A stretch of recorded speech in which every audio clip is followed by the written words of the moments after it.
Olá, pessoal. Nessa época de coronavírus, quarentena, enfim, todo mundo em casa, eu decidi gravar algumas das minhas palestras e disponibilizar no YouTube para que vocês possam estudar um pouquinho também, entender melhor algum conceito que vocês gostem e não só ficar vendo notícia ruim e acompanhando aí o desenrolar do coronavírus. Então, essa palestra daqui nós falamos sobre análise e engenharia de valor, tá? Vamos para alguns conceitos aí. O conceito mais tradicional aí, mais aceito de análise de engenharia de valor é o da SAFe, tá? É o conceito mais aceito no mercado, onde se fala em preparar análise, fazer uma análise funcional, criar ideias, avaliar essas ideias, desenvolver um conceito e apresentar. Bom, na opinião de vocês, não falta alguma coisa aqui? Nós temos mais algumas coisas que, na minha visão, são importantes entre a análise funcional e criar ideias e também no modo de apresentar essa análise ou essa engenharia de valor, tá? Vamos a elas, então. Eu penso que exigências de mercado, né? Entender as exigências do mercado e analisar o produto da concorrência aqui entre análise funcional e criar ideias são dois pontos muito importantes a serem abordados que nós devemos sim fazer, tá? Então vamos entender um pouquinho cada passo como é que a gente faz isso. Preparar, então, né? Nós definimos o produto, determinamos o custo-alvo, estruturamos o custo atual, definimos critérios de priorização e algumas oportunidades teóricas que nós já identificamos e uma linha do tempo. Ainda muito superficial, lembrando, se é preparar ainda, né? Então vamos por partes aí. Definição do produto. Eu gosto muito de usar um gráfico para ajudar a escolher o produto que relaciona a margem de contribuição, market share, o tamanho do mercado, que é o tamanho da bola aí do gráfico, né? E a rentabilidade. Então, se está vermelhinha porque está negativo, se está amarelo, está com uma rentabilidade não dentro do desejado, mas não negativa, e o verde com uma boa rentabilidade. E aí vai depender muito da estratégia de cada empresa, de cada companhia, decidir o que vai atacar primeiro. Vai atacar o que tem maior margem, maior share, mas está com a rentabilidade baixa, ou vou atacar o que está pior, margem ruim, share ruim, rentabilidade ruim. O que eu vou fazer depende muito, muito da estratégia de cada negócio. Depois nós determinamos o custo-alvo, e aí isso pode acontecer de algumas formas, né? Pode ser uma decisão top-down da direção, pode ser uma decisão mesmo. Pode ser por margem fixa, então eu vendo a tanto e eu quero ter uma margem de 20%, de 10%, de 50%, meu custo tem que ser tanto. Eu posso definir o custo pelo preço da concorrência, então, e a margem que eu desejo, né? Ou então fazer um estudo mais profundo de mercado para entender quanto realmente o cliente está disposto a pagar por aquilo, tá? Todos funcionam, depende da abordagem de cada um. A estruturação de custos atual, então, nós fazemos normalmente um gráfico causal ou vários gráficos causais e dividido por grupos, por subgrupos, por categorias, por exemplo, aqui nesse exemplo, né, manufaturado versus comprado. Pode ser feito de várias formas, tá? Critérios de priorização, aqui eu trouxe alguns exemplos, né, de critérios que podem ser usados, então podem se classificar as funções de um componente, de um produto ou as características dele por critérios de priorização que nos trazem aí também uma forma de priorizar cada ação após essa avaliação. E aí, por fim, por fim do preparar, nós temos oportunidades teóricas e a linha do tempo. Então, aí nós começamos a definir algumas reduções de custo já por função, então, imaginadas, né? Ainda nada palpável, tudo muito teórico ainda, são oportunidades teóricas. E já conseguimos também definir uma linha do tempo básica aí de quanto vai demorar essa nossa análise ou essa nossa engenharia de valor. Aqui eu trago prazos comuns para esse tipo de estudo, né? São prazos de mercado. Então nós já vimos aí o preparar, né? Então, mais ou menos uma semana de preparação, uma semana de análise funcional, 3 semanas no mercado, mais 3 semanas avaliando a concorrência, 2 semanas para criar ideias e refinar, uma para avaliar, desenvolver o conceito desse novo produto em 3 semanas e apresentar um plano de projeto montado, bem estruturado em 2 semanas. E aí nós partimos para a análise funcional, então. A análise funcional, como é que ela ocorre? Nós temos um diagrama funcional, uma matriz funcional de custos.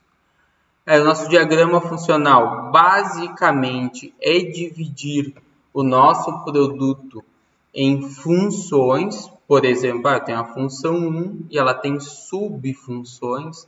A função 3 não tem, a função 2 tem. Então, é entender as funções que o nosso produto cumpre ou nosso serviço ao nosso cliente, tá?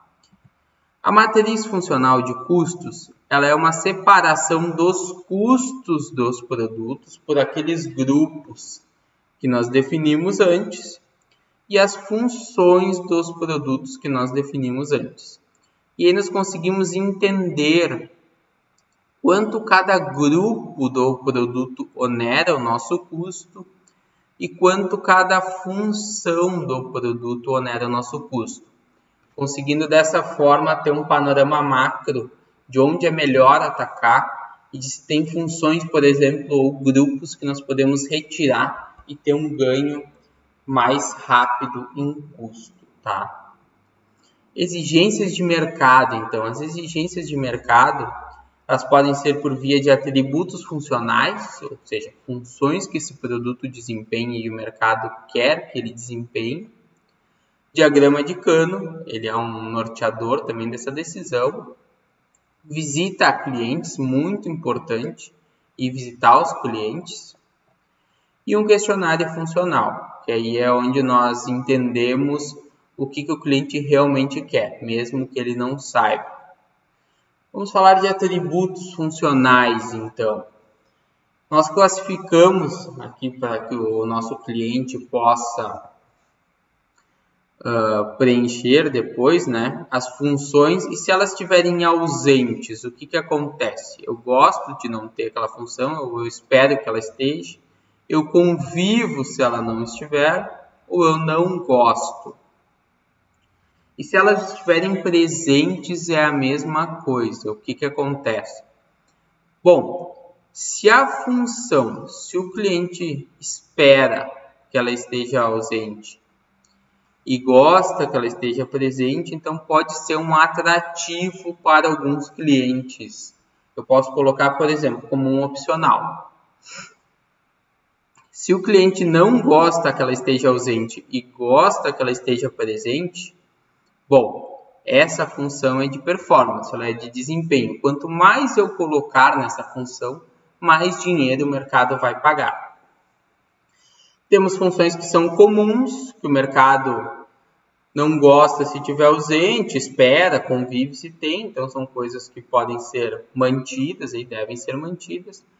E as funções indiferentes, elas podem ser muito bem opcionais ou retiradas muitas vezes, né? E tudo que for questionável ou reversível pode ser de alguma forma feito com menor custo ou então retirado do produto. Especialmente retirado, porque gera uma redução grande de custo. O nosso diagrama de Cano, então, ele nada mais é do que uma tradução do nosso slide anterior. Então, o que é atrativo gera excitação no cliente, ele paga mais por isso. Podem ser diferenciais, tá? O que é de performance, o cliente percebe presença e ausência. Então, quanto mais tiver, melhor. O que é comum, o cliente percebe a ausência, mas não paga por ter aquilo. Deve ser feito com o menor custo possível. Normalmente acontece por alguns itens de legislação. É obrigado a ter, mas o cliente não dá muita importância para aquilo. Então a gente deve fazer com o menor custo possível. E o que é indiferente, normalmente o cliente não dá muita bola. Então pode ser retirado ou podem ser itens de projetos específicos para alguns clientes ou até opcionais mesmo, que alguns clientes vão comprar e outros não tanto assim. E visita clientes, então, é importante, né? Tá no mundo aí, visitar os clientes, entender deles o como vai ser feito, né? O que vai ser feito. Só que eu sei que nós estamos em quarentena, o mundo todo está parado, então essa característica da análise da engenharia de valor não pode ser feita agora, né? Mas eu peguei e fiz de um outro jeito. O Google tem uma ferramenta muito legal que se chama Trends, tá? Ele faz uma análise de tendências aí.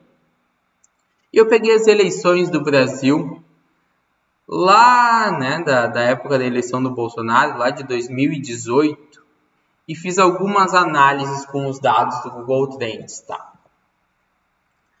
Aqui a gente pode ver o interesse em 2018 por cada candidato político, né? E aí aqui a gente percebe que o Bolsonaro começa a ter um interesse muito grande quando vai chegando perto da eleição. E essa linha pontilhada aqui é a previsão deles, é um número que eles não têm fechado ainda. Nós podemos ver que na média ele também tem mais interesse de pesquisas no Google, né? O Google ele faz um mapeamento de todas as pesquisas na web. Então a gente consegue perceber aqui um grande falatório no nome dele nesse momento. E aí eu abri isso por estado. Quais estados estavam mais interessados, né, no Bolsonaro? Então aí a gente tem bastante do norte lá, e do noroeste também, do centro do país, bastante interesse no nome dele. Aqui a gente pode ver, por exemplo, o primeiro, que é o Acre, 86% pesquisando sobre ele e os outros divididos. E eu fiz isso para todos. Por exemplo, o Haddad está mais pesquisado na Bahia, o Ciro no Ceará, que é esperado, que ele é de lá. A Marina Silva no Distrito Federal, o Amoedo em São Paulo, também é bem esperado que isso aconteça. E aí eu coloquei as principais pesquisas de cada candidato. Então o Bolsonaro teve um número grande de pesquisas, especialmente por causa do Jornal Nacional, né? Ele teve aquele desentendimento lá, então isso gerou um buzz aí, gerou muita mídia. O Haddad pesquisando dele e da Manuela, enfim, para entender talvez melhor o que eles pensavam.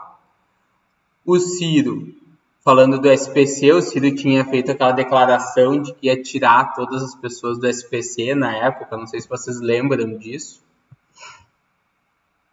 A Marina Silva, as pessoas pesquisando a respeito do Alckmin, tá? Eu não sei porquê, não lembro bem. E o Amoedo das propostas de governo dele. Então, o que ele iria fazer. Eu não sei se vocês perceberam, mas em todos tem uma escala de cores aqui. Então, onde está mais escuro, onde foi mais pesquisado. A gente pode perceber que o Amoedo, por exemplo, foi mais pesquisado no sul e sudeste. São estados onde ele teve a maior votação também. E aí, para esses clientes, né, mesmo eles estando longe, em período de quarentena, nós entendemos as tendências de mercado, como é que o mercado pode ser que se comporte. Nós podemos montar um questionário funcional com aquelas funções que nós já mapeamos, os requisitos para essas perguntas e como o cliente se sentiria se estivesse presente e se estivesse ausente aquela funcionalidade. Isso vai nos ajudar a preencher aquele nosso gráfico de cano lá, para entender o que o cliente valoriza e o que não. Análise do produto da concorrência. Então, nós podemos fazer benchmarking, diagrama radar, comparativos de custos. Vamos falar um pouquinho de benchmarking, né? Como é que nós podemos fazer isso? Usar banco de dados. A indústria automotiva, especialmente, tem grandes bancos de dados abertos ou com custos baixos, perto de comprar um carro de um concorrente e desmontar, né? Fornecedores em comum. Solicitar para os seus fornecedores como é que o concorrente faz. E talvez ele não diga como o concorrente faz, mas ele pode dizer se é mais barato, se é mais caro, se é mais eficiente, se é menos. Então, desmontagem sistemática realmente, engenharia reversa. Comprar um produto do concorrente ou serviço e entender exatamente como é que ele funciona. A engenharia reversa, né, tem alguns passos a serem seguidos. A gente faz desmontagem, limpeza, etiqueta tudo, analisa, busca referências em banco de dados, internet, se necessário, pesa, mede, preenche uma ficha técnica de cada peça e fotografa ela em alta resolução. Por quê? Porque depois nós vamos fazer workshops com essas peças. Então nós vamos colocar um monte de gente junto para entender o porquê que o concorrente faz aquilo e se aquilo é mais vantajoso do que a nossa forma de fazer ou não. O diagrama radar, então, após feito o workshop, nós conseguimos pontuar como nós estamos, como o nosso concorrente está, e também ter uma ideia de como o mercado se comporta naquela funcionalidade. Para nós entendermos se estamos entregando mais do que o mercado espera, menos, e se nós estamos entregando mais ou menos do que o nosso concorrente. O comparativo de custos, a gente pode fazer com o custo do concorrente, que sai do benchmarking, com a mesma classificação por função e grupos que nós temos para o nosso produto. E os dados, é muito importante que eles sejam isentos, precisos e sem sentimento algum por parte de quem está executando. Não pode ter sentimento nesse momento de execução. Os dados devem ser frios, para que nós possamos tomar as melhores decisões e entender quanto custa o produto do nosso concorrente e por que ele performa melhor que o nosso. E daí nós partimos para criar ideias, então. Eu gosto muito de brainstorming, de workshops técnicos. Vamos falar um pouquinho de brainstorming, tá? Essa ferramenta aqui, não sei se todo mundo conhece, eu já li o livro. Esse livro Sprint, ele é muito, muito, muito bom. E ele te ajuda a ter ideias em apenas uma semana. Então, o que pode ser feito? Eu gosto bastante de usar. Na segunda se mapeia o problema, na terça a gente começa a desenhar ele, na quarta decide por uma solução, na quinta nós prototipamos e na sexta a gente testa e vê se deu tudo certo. Isso pode ser feito em 1 ou 2 semanas, depende muito, muito do tipo de produto, do que é, mas eu recomendo fortemente que seja feito em 1 semana. Já os workshops técnicos, eles servem para que a gente possa ter um refinamento dessas ideias. Ele pode ser composto por engenheiros, deve ser composto por engenheiros, né, que entendam do produto, por especialistas de várias áreas, de compras, de vendas, de marketing. É focado em funções e grupos, não deve ser abstrato, não deve focar em todo o produto. E tem que ter a participação dos tomadores de decisão, porque senão nós não temos uma efetividade depois no momento de apresentar as ideias para esses tomadores. Se eles não são envolvidos no início, eles depois podem ter alguma resistência com as nossas ideias. E aí nós partimos para a avaliação de ideias. Nós montamos modelos de custo dos produtos e também fichas técnicas dessas ideias, para levá-las depois a um fórum de decisão, onde nós iremos entender cada uma e decidir o que será feito e o que não. E montar uma priorização e plano de ação de desenvolvimento. Bom, os modelos de custos devem considerar diversos cenários, Variáveis e fixos, né? Devem ser custos variáveis e fixos envolvidos. Necessidade de investimento necessária para cada ideia também é bastante importante. E viabilidade econômica e financeira de cada ideia. As fichas técnicas podem ser como esse exemplo que eu estou mostrando aqui para vocês. Então, uma descrição, a oportunidade, o código do item, se aplica, se é aplicado a um produto, a uma família, a todas as famílias, qual o saving por peça, qual o saving total por ano, se ela está aprovada ou não, isso vai ser decidido. Se essa ideia está aprovada ou não, aí vai ser decidido no fórum de decisão junto com os tomadores de decisão. Esse fórum, então, quem participa, né? A engenharia tem que participar, o marketing também tem que participar. O marketing é o guardião do produto, ele é a voz do cliente, né? Comercial, pós-vendas, produção e o financeiro também. Todas as áreas principais da empresa devem estar envolvidas nessa decisão para que não tenhamos nenhum desconforto depois ou alguma área dizendo eu não concordo, não era bem assim, não deveria ter sido feito ou não foi visto alguma coisa. E aí então nós priorizamos e montamos um plano de ação de desenvolvimento. Essa priorização ela pode ser feita de várias formas, tá? Pode ser feita por saving unitário, por saving total, por investimento, por payback, se tem uma regulamentação a seguir ou não, se existe liberdade de mudança naquela ideia ou não. Então, pode ser priorizado da forma que a empresa julgar mais adequado. E aí tem várias formas de colocar isso no papel. Se for muito simples, dá para fazer um 5W2H, por exemplo. Todo mundo conhece o formulário do plano de ação aí, famoso, né? Muito usado pela Toyota e Lean.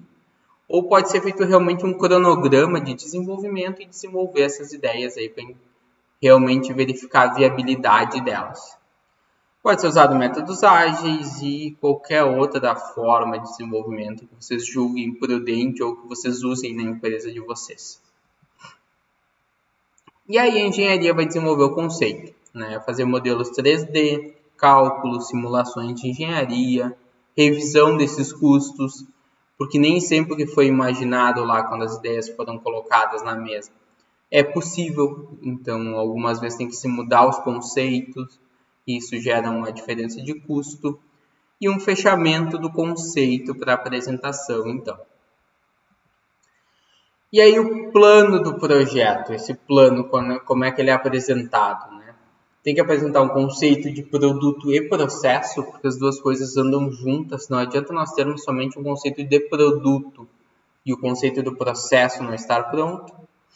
Um business case, né? Um caso de negócio, então onde a empresa se compromete a entregar aqueles valores para o acionista. Um termo de abertura do projeto, então dizendo que ele está começando realmente. E aí nós começamos a focar em entrega de valor para o cliente. Essa parte de análise e engenharia de valor, ela é somente essa caixinha aqui. A gente está mexendo com design, com projetos e com engenharia de valor. Nós temos que entender se tudo isso, desde a estratégia de valor, planejamento, até entrega, captura, conversa. É por isso que nós fazemos essa engenharia de valor bem no meio, para alinhar esse fluxo e ter resultados mais significativos com os nossos clientes e ser mais agressivo no mercado. Alguma dúvida, pessoal? Alguma pergunta? Entre em contato nos canais abaixo, me chama no LinkedIn aí, manda e-mail, nós conversamos. Com certeza vamos tirar todas as dúvidas que você tem. Muito obrigado, um bom dia e uma boa quarentena a todos. Fiquem bem. Um abraço.